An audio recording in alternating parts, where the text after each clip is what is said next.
Y entonces, ¿cómo? ¿Qué decías, Hugo? Quería preguntarte, negro, en los primeros tiempos, ¿cuáles eran los temas en los que se trabajaba cuando todavía aquí por Sudamérica, ¿no? Estábamos con esos estudios, trabajo, cuál era la bibliografía? La cosa empezó con unos pocos politólogos, porque de esa Facultad de Ciencias Políticas y Sociales salieron también los primeros amigos que nos acompañaron en todos estos trabajos. Entonces también había algún politólogo y había también algunos antropólogos. Y por supuesto gente común que estaba en sus ocupaciones, en sus distintas cosas. Al iniciar nuestros estudios en esas especies de retiros, nos interesamos vivamente por el estudio de la situación sociopolítica de aquel momento histórico. Un poco por la formación de la gente que formaba esos grupos y otro poco porque veíamos que existía cierta urgencia, se estaban produciendo una cantidad de fenómenos de descomposición social, unos cambios en todos los sistemas de aquella época que anunciaban el crecimiento de la violencia, claramente. Después ya se vio en forma con el guerrillerismo y se vio con las represiones militares y todo aquello. Pero eso ya estaba en marcha cuando nosotros nos pusimos a hacer las primeras investigaciones, los primeros estudios. Y era pues una cosa de entender la situación social, la situación política, la situación económica, y empezaron a organizarse algunos estudios monográficos. Es decir, hubo gente que se ocupó específicamente de estudiar los movimientos sociales. Otra gente hizo recopilación de materiales y síntesis grandes, algunas muy bien hechas, sobre los partidos políticos. Y otra gente empezó a estudiar la situación general de lo que iba ocurriendo en América Latina, que era lo más próximo a nosotros. Así que los primeros estudios que se hicieron fueron de esa naturaleza. Lógicamente, ya estábamos siguiendo la línea de lo que se veía en la mirada interna y demás. Estábamos viendo otro tipo de fenómenos aparte de lo que crudamente se podía ver en la realidad sociopolítica inmediata. Otros fenómenos mucho más subterráneos, pero muy importantes, que empezaban a aflorar. Me estoy refiriendo a ciertos cambios que hoy llamaríamos psicosociales, es decir, cambios en la mentalidad colectiva, aparte de lo que se conformaba política, económica, socialmente, en la superficie, empezábamos a ver una cantidad de cambios psicosociales que no se veían en la punta del iceberg. Estaban trabajando afuera, pero estaban trabajando. Entonces, claro, nosotros también nos ocupamos, ya en esas mismas épocas, de hacer algunas monografías y algunos estudios de antropología filosófica, antropología, y de estudios de creencias populares, mitos populares, modificaciones en las corrientes religiosas que se estaban viendo en América Latina. Es decir, era un trabajo el nuestro en el que de algún modo conectábamos lo que sucedía en la superficie, que le llamamos lo político, lo económico, lo politológico, y lo que ocurría en la conciencia social, pero subterráneamente. Nosotros suponíamos que eso se iba a ir expresando cada vez con más fuerza, iba a ir produciendo desplazamientos más grandes. Así que prácticamente nos movíamos en esas dos coordenadas, las coordenadas de la psicosociología y las coordenadas de la politología, si queremos ponerlo en difícil. Sí, claro. Pero estudiábamos ese tipo de cosas. Y cuando pasamos después a Europa, Sí. ¿seguimos trabajando en esas temáticas? Seguimos trabajando siempre en lo que empezamos a trabajar, en algunos puntos, lo seguimos trabajando después. Pero cuando pasábamos de una etapa a otra, la anterior no desaparecía. Claro. Se seguía trabajando y se sumaba otra que era la que se ponía de moda, por así decir. ¿No es cierto? Y así fuimos pasando por varias etapas hasta que terminamos los trabajos y los estudios de los centros de estudio, centros de trabajo, los lugares de retiro, etc. Pasamos por unas 2 o 3 etapas. En Europa ya estábamos trabajando mucho más intensamente porque necesitábamos contar con aparaterío adecuado para esas investigaciones. Estábamos trabajando también en la cosa psicosocial, pero ya en unas investigaciones bastante extrañas, por así decirte. Eran las investigaciones del fenómeno paranormal. Se trabajó y se estudió mucho el fenómeno paranormal. Había un aparaterío bastante sofisticado y bastante complicado para la época. Nos equipamos suficientemente en Corfú y tomamos la bibliografía y algunos contactos que existían de gente que estaba estudiando esos problemas, particularmente lo que estaban estudiando en la Universidad de Duke, a través de unos señores, Ryan y Prats, que terminaron siendo básicamente un fraude. Así que ya empezamos mal con la investigación de los fenómenos paranormales. Por otro lado, las investigaciones de Vasiliev en Rusia eran importantes, pero estaban mal controladas. De manera que viendo lo que sucedían en los lugares más importantes, digamos, de esas investigaciones, empezamos a hacer las investigaciones por nuestra cuenta. Y empezamos a ver que el control de la prueba era algo muy difícil de hacer. Entonces encontramos una cantidad de errores que ellos no veían, entre otras cosas porque la psicología con que ellos contaban no advertía lo que significaba la traducción de un impulso a una imagen, en fin, cosas complicadas. Pero empezamos a controlar todo eso y después de largo tiempo del trabajo sobre el estudio paranormal, después de largo tiempo, empezamos a alargar, por así decir, misiones, es decir, gente que iba a ciertos lugares a hacer investigaciones de campo. Porque estas cosas terminan sabiéndose. Se sabe que en Filipinas hay unos señores, unos healers, que son curadores, que tocan al paciente y el paciente se cura y parece que le sacan unas vísceras. Bueno, toda esa cosa fraudulenta, la estudiamos, la comprobamos, la fotografiamos por todos lados, construimos todos los aparatos que eran necesarios en la época.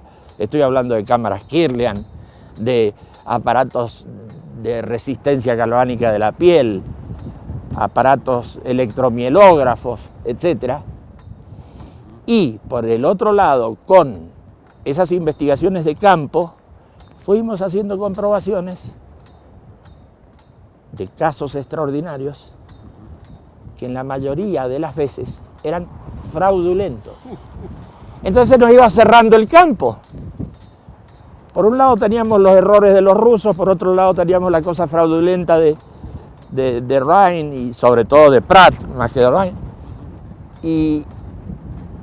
Y por otro lado hacíamos investigaciones si es que existían fenómenos extraordinarios fuera de laboratorio. Y eso que estaba fuera de laboratorio normalmente era trucado. Así que se nos cerró mucho el campo. Y nos limitamos a nuestras investigaciones.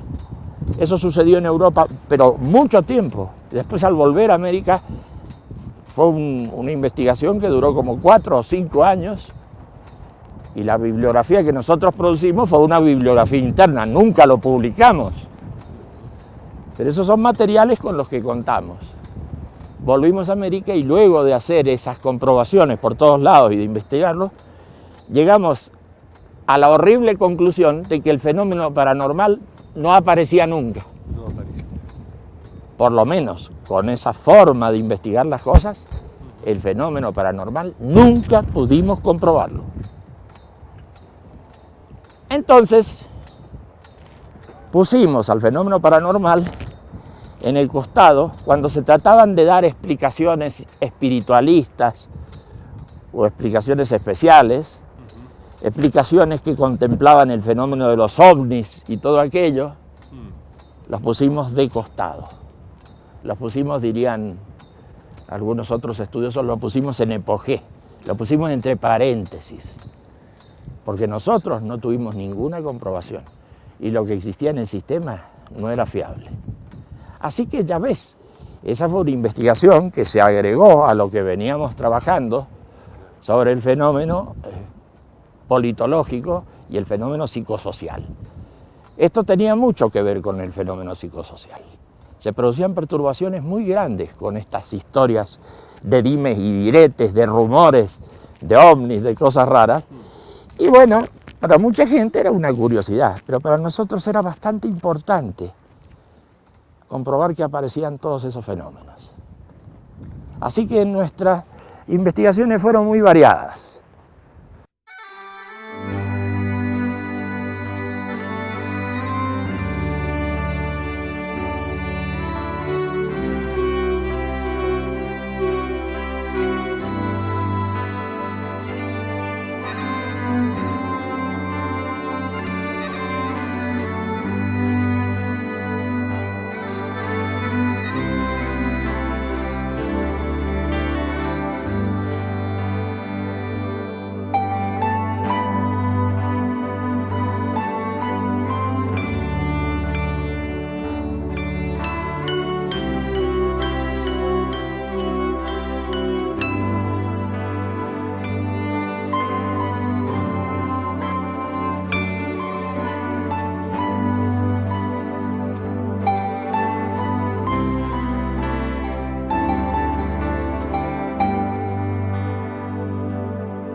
entonces, ¿cómo era lo que decías? De lo que estabas comentando, ¿cómo terminaron esos estudios y trabajos sobre lo paranormal y los fenómenos psicosociales? Sobre el fenómeno paranormal se siguió estudiando, aunque cambiamos de lugar después de Corfú, donde se hicieron las investigaciones más profundas, se siguió investigando. Pero el estudio de lo paranormal se desplazó a otros campos. Mejor dicho, el estudio de lo psicosocial se desplazó a otros campos ya fuera de lo paranormal. Y también se vio que se podían hacer estudios y aplicaciones en algún tipo de institución que creáramos para llevar adelante esas cosas. Así empezaron a surgir instituciones culturales y sociales del tipo de la comunidad para el desarrollo del ser humano. La comunidad sirvió para tomar contacto con una cantidad de otras instituciones y poder intercambiar con esas otras instituciones una cantidad de conocimientos que nosotros habíamos logrado en ese campo. Muchos psicólogos y muchos sociólogos empezó a adherir a este tipo de institución y empezamos a hacer intercambios y a interesarnos por nuevos trabajos. Así que lo psicosocial y lo social tomó relevancia a través de esas instituciones, pero siempre seguíamos con todos los otros trabajos adelante.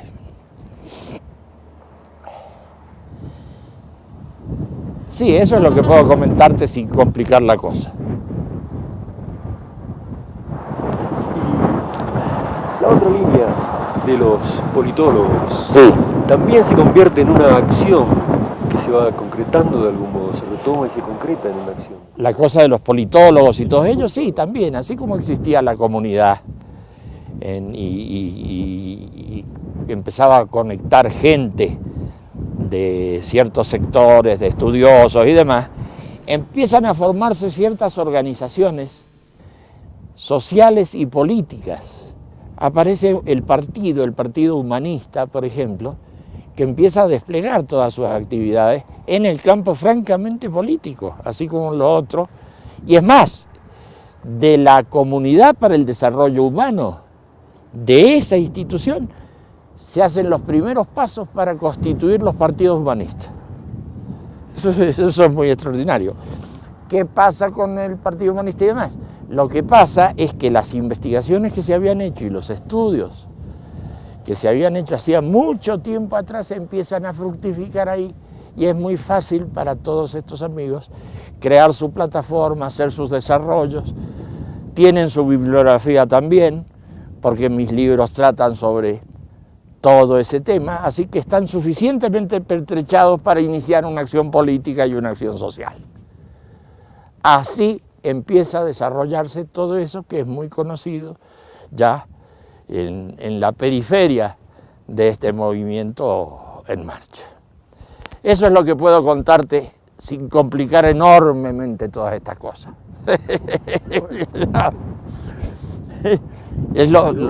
Solo aquello de la imagen, de la teoría de la imagen. Sí, la teoría de la imagen fue una consecuencia de los estudios psicológicos, porque fue algo inesperado en realidad. Al andar cuidando, tomando muchos recaudos para que las pruebas que nosotros hacíamos se pudieran demostrar bien, para que no hubiera errores, tuvimos que estudiar demasiados detalles.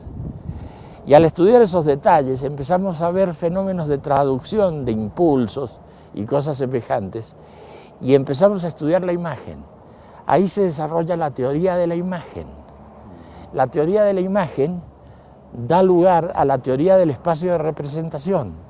Y eso es una teoría psicológica compleja que hoy unos pocos ya están incorporando al ámbito de lo oficial en materia de psicología. Eso sí, eso ocurre con la teoría de la imagen y con la teoría de la traducción de impulsos. Sí, por supuesto.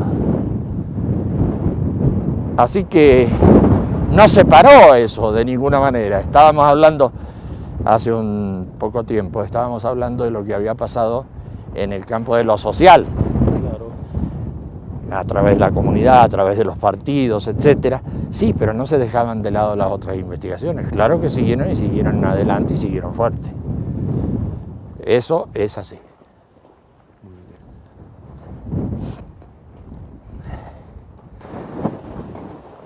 También en las discusiones historiológicas, Negro a veces menciona un modo de ver la temporalidad de Claro, la conciencia. claro, sin duda. Eso va configurando toda una teoría del psiquismo, ¿no? Sí, sin duda. Sí, pero eso es parte de contribuciones al pensamiento. Claro. Contribuciones al pensamiento está formado por la teoría de la imagen por un lado, un acercamiento a la psicología, y por el otro lado a la historiología. Son como dos volúmenes que integran uno solo. Sí.